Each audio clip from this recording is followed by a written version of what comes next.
اللہ کی ذات ہر جگہ پر ہے، ہر جگہ پر ہے اللہ کی ذات۔ اب جو باتیں سمجھ نہیں آ رہی وہ کچھ اشکالات ہیں، قرآنی آیت ہوگی اس میں تعویل کریں گے، تعویل کرنے کی وجہ یہ سمجھ نہیں آ رہی اللہ ہر جگہ پر کیسے ہے، لہٰذا تعویل کر لیں گے۔ یہ آپ کے سامنے الماری ہے، دیکھو یہ سامنے کیا ہے؟ الماری۔ اس الماری میں اوپر 3 خانے ہیں، نیچے ایک خانہ ہے بڑا، توجہ رکھنا۔ یہ اب الماری کا جو پہلا خانہ ہے، ہم نے اس میں کتابیں رکھی ہیں 10۔ ہر کتاب کا جو حجم ہے وہ مثلا 1.5 انچ کا ہے، 1.5 انچ موٹی کتاب ہے، ہم نے 10 رکھی ہیں، خانہ پورا ہو گیا۔ اب ہمارے پاس ہے قرآن کریم، اور قرآن کریم کا جو مصحف ہے اس کا حجم بھی 1.5 انچ کا ہے، اور اس میں جگہ اتنی ہے کہ 1.5 انچ کے حجم کی صرف 10 کتابیں رکھ سکتے ہیں۔ اب ہم اس میں قرآن کریم رکھنا چاہتے ہیں تو اس کی ایک ہی صورت ہے، ایک کتاب نکالیں اور قرآن کریم رکھیں۔ جب تک ایک کتاب نہیں نکالیں گے تب تک وہاں قرآن کریم نہیں رکھ سکتے، کیونکہ قرآن کریم کو جگہ چاہیے، وہاں جگہ ہے ہی نہیں۔ اب توجہ رکھنا، اب اگر کوئی بندہ یہ کہے کہ ہم نے ایک کتاب نکالی بھی نہیں ہے اور قرآن کریم رکھ دیا ہے، کسی بندے کا دماغ اس کو قبول کرے گا؟ کبھی بھی نہیں کرے گا۔ کیوں؟ اس لیے کہ قرآن کریم کا حجم ہے، اس کا جسم ہے، اس کو جگہ چاہیے، جگہ ہے ہی نہیں، کیسے رکھ دیا آپ نے؟ آپ قرآن کے حافظ ہو؟ آپ حافظ ہو؟ آپ حافظ ہو؟ کھڑے ہو۔ یہ قرآن کریم کا حافظ ہے۔ میں آپ سے پوچھتا ہوں کہ قرآن کریم اس کے دل میں یا دماغ میں، جو بھی آپ کا ذہن ہے، کوئی کہتا ہے دل میں ہے، کوئی کہتا ہے دماغ میں ہے، میں اس پر بحث نہیں کر رہا، قرآن کریم کہاں ہوتا ہے؟ آپ سمجھتے ہیں قرآن کریم دل میں ہوتا ہے، ان کے دل میں قرآن کریم ہے؟ آپ سب کو یقین ہے کہ حافظ ہے، ان کے دل میں قرآن ہے؟ آپ کے ذہن میں کیوں نہیں آ رہا کہ بھئی اس کے دل میں تو جگہ ہی نہیں، قرآن کریم کیسے ہے؟ سمجھو، 10 کتابیں پڑھی ہیں، کوئی بندہ کہ جی میں نے استاد جی وہاں قرآن کریم کہاں رکھا ہے؟ الماری کی خانہ نمبر 1 میں۔ پہلے کتنی کتابیں تھیں؟ 10۔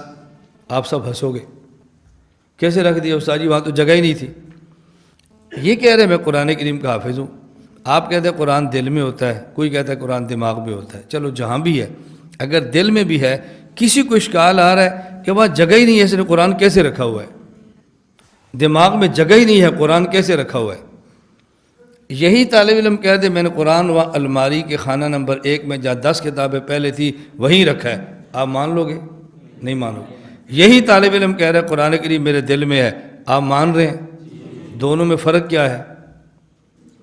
قرآن ایک ہی ہے، وہ جو الماری میں رکھنا ہے وہ جسم والا ہے، اور وہ قرآن جو اس نے دل میں رکھا ہے وہ، پتہ چلا جب ایک ہی چیز کا جسم ہو اس کا حکم الگ ہو جاتا ہے، اور اسی چیز کا جسم نہ ہو تو پھر حکم الگ ہو جاتا ہے۔ یہ بات سمجھ آ گئی ہے؟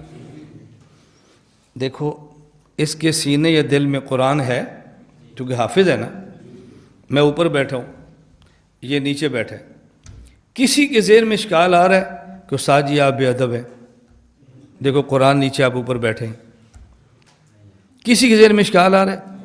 اور یہی لڑکا اگر اپنے ہاتھ میں قرآن ایک مصحف یا الماری پہ رکھ لے اور میں اوپر بیٹھ کے پڑھاؤں تو پھر ہر کسی کے ذہن میں اشکال ہوگا کہ یار استاد جی کو پتہ نہیں قرآن پڑھا ہوا ہے، بتاؤ یار۔ ہاں مجھے پتہ ہے قرآن ہے، مجھے پتہ ہے، آپ میں سے ہر بندے کے دل میں واللہ العظیم میرے لیے نفرت کے جذبات پیدا ہوں گے، یار یہ کیسا فرعون آدمی ہے، ہم بتا رہے ہیں، ہنسو مت، میں سمجھا رہا ہوں، ہم بتا رہے ہیں قرآن کریم ہے، یہ پھر بھی کہہ رہا ہے مجھے پتہ ہے، ٹھیک ہے ٹھیک ہے، پھر بھی کہہ رہا ہے مجھے پتہ ہے۔ اب آپ مجھے گستاخ بھی سمجھ رہے ہیں، بے ادب بھی سمجھ رہے ہیں، میرے دل میں، آپ کے دل میں میرے لیے نفرت بھی آ رہی ہے، اب نہیں آ رہی۔ کیوں؟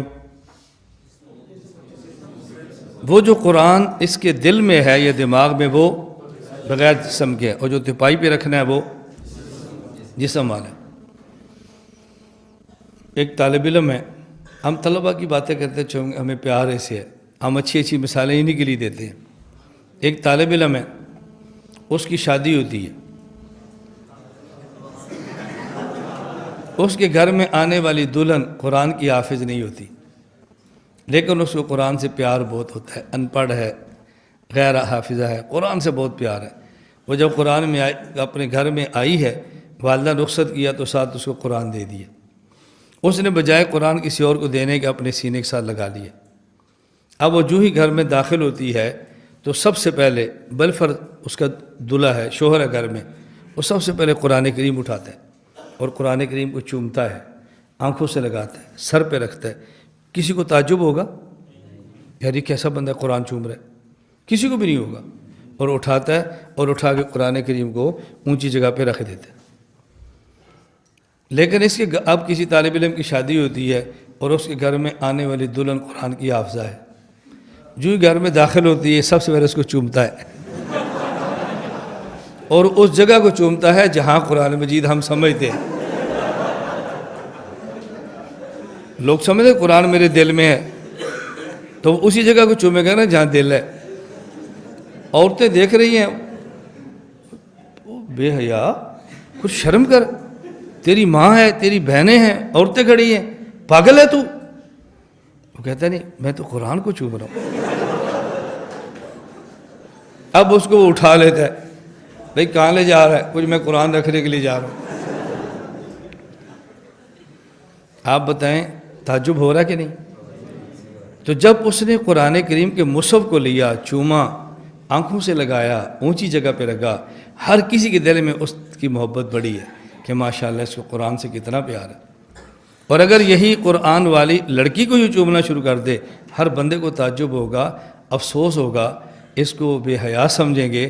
کچھ عقل کر، کچھ شرم کر، کیا کر رہے تو؟ فرق ہے نا جی، فرق ہے یہ نہیں؟ یہ بات اچھی طرح سمجھیں۔ شادی شدہ آدمی ہے، وہ گھر جاتا ہے، اس کی والدہ تھی، وہ بیڈ پہ بیٹھی تلاوت کر رہی تھی، تو دروازے کی دستک ہوئی، والدہ کو خیال نہیں رہا، وہیں قرآن بند کیا رکھا اور دروازے کی چلپ گئی۔ اب یہ آدمی اندر ہے تو قرآن جی بیڈ پہ دوڑتا ہوا جائے گا، قرآن جی اٹھا کے سینے سے لگا لے گا، اس قرآن کو نیچے نہیں رہنے دے گا۔ ایسے ہی ہے نا، ہر کسی کا خیال ہوگا بہت اچھا آدمی، ادب کا تقاضا تھا، ایمان کا تقاضا تھا۔ اور اگر والدہ دروازے پر یہ دستک دے، والدہ دروازہ کھولنے کے لیے آئے اور بیڈ کے اوپر اس کی حافظہ بیوی لیٹی ہو، تو یہ اس کو اٹھا کے اپنے سینے پہ رکھ لے گا یا اس کے سینے پر خود بیٹھنے کی کوشش کرے گا؟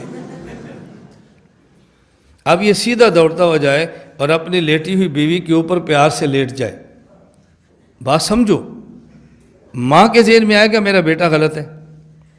بولو۔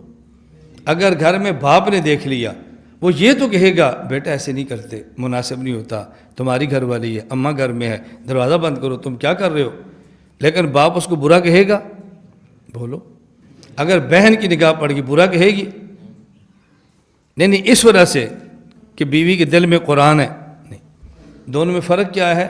جو ماں نے بیڈ پہ رکھا وہ قرآن جسم والا تھا، اور جو بیوی کے دل میں ہے وہ قرآن۔ ایک ہی چیز کا جب جسم و حکم الگ ہے اور جب جسم نہ ہو تو پھر حکم الگ ہے، دونوں میں فرق ہے۔ اب یہ بات سمجھ آئی، اللہ ہر جگہ پر ہے، ستون میں بھی ہے، یہ الجھن کیوں آ رہی ہے؟ جسم سمجھ رہے ہیں، اگر جسم نہ سمجھے تو پھر جب ہم کہہ رہے ہیں قرآن اس کے سینے میں ہے، آپ کو الجھن کیوں نہیں ہے؟ سمجھتے ہیں بغیر جسم کے، اور جب کہہ رہے ہیں اللہ یہاں بھی ہے، ستون میں کیسے؟ اب الجھن کیوں ہو رہی ہے؟ اگر اللہ کو اسی طرح بغیر جسم کے مان لیتے جس طرح قرآن کو بغیر جسم کے مانتے ہیں، اب ہر جگہ ماننے پر کوئی اشکال نہیں تھا، کوئی الجھن نہیں رہتی اللہ کو ہر جگہ ماننے پر۔ کیا الجھن ہے؟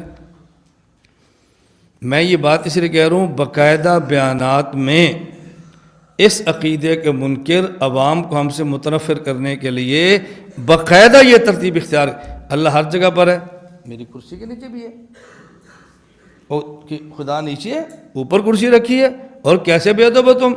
الیاذ باللہ، الیاذ باللہ۔ یہ تعبیرات کیوں ہو رہی ہیں؟ ان کے ذہن میں ہے کہ اللہ، اور جب یہ ذہن میں ہوگا جسم والا نہیں ہے، قرآن ان کے سینے میں نیچے بیٹھا ہوا ہے، کیوں اشکال نہیں ہے؟ بغیر جسم ماننے کے پھر تو کوئی اشکال نہیں ہے، ہر جگہ پر ہے۔ اس لیے ہم کہتے ہیں اللہ کہاں پر ہے اور کیسے ہے؟ بغیر جسم۔ یہ بات سمجھ آ رہی ہے اب؟ کیا اللہ تعالیٰ بیت الخلاء میں بھی ہے؟ اگر آپ کہہ دیں نہیں ہے، عقیدہ ٹوٹ گیا، ہر جگہ پر ہے۔ اگر آپ کہتے ہیں ہے، تو ہو سکتا ہے آپ خلاف FIR کر دیں، گستاخ خدا ہے، اس نے خدا کو بیت الخلاء میں مانا ہے، ہو سکتا ہے آپ کے خلاف بندوں کو متنفر کریں۔ یہ سب کچھ کیوں ہو رہا ہے؟ توجہ رکھنا، جب ایک بندہ بیت الخلاء میں جاتا ہے اور حافظ قرآن ہے، دل میں قرآن موجود ہے اور بیت الخلاء میں جائے، کہاں گیا تھا؟ بیت الخلاء میں، تو حافظ ہے؟ جی۔ کہاں قرآن ہے؟ جی میرے سینے میں ہے۔ تو قرآن لے کر بیت الخلاء میں گیا، کوئی اشکال نہیں ہو رہا۔ کیوں؟ بغیر جسم کیا ہے؟ تو یہ جیب میں کیا ہے؟ جی قرآن مجید ہے۔ اتنا چھوٹا سا کیوں رکھا ہے؟ بھائی جی پاکٹ سے تلاوت میں سان، ابھی کہاں گیا تھا؟ بیت الخلاء، ساتھ لے کر گیا؟ جی میں بھول گیا ہوں، مجھے یاد نہیں رہا۔ کہہ رہا ہے کہ نہیں؟ میں گیا ہوں تو پھر کیا ہوا؟ تم کون ہوتے ہو؟ قرآن بیت الخلاء میں لے کر جا رہے۔ اب یہی اگر پاکٹ سائز قرآن آدمی جیب میں رکھ کے بیت الخلاء میں جائے تو قابل اشکال ہے، اور یہی قرآن دل میں رکھ کے چلا جائے تو قابل اشکال کیوں؟ یہ جو جیب میں تھا جسم والا تھا، اور جو دل میں ہے بغیر جسم کے۔ اللہ ہے لیکن کیسے؟ اشکالات کی بنیاد اس وجہ سے ہو رہی ہے کہ ہم اللہ کا جسم مان دیں، جسم کا انکار کر دیں جو ہمارا عقیدہ ہے، پھر کیا اشکال ہے؟ اور ہمارا تو عقیدہ ہے اللہ تعالیٰ بغیر جسم کے۔ یہ بات اب سمجھ آ رہی ہے؟ اللہ کہاں پر ہے؟ انکار کی وجہ سمجھ رہے ہو؟ اس کی وجہ سے تعویلات کرنی پڑتی ہے۔ نہیں جی مراد علم ہے، نہیں جی مراد قدرت ہے، نہیں جی مراد صفت ہے، یہ اس لیے انکار کرنا پڑ رہا ہے۔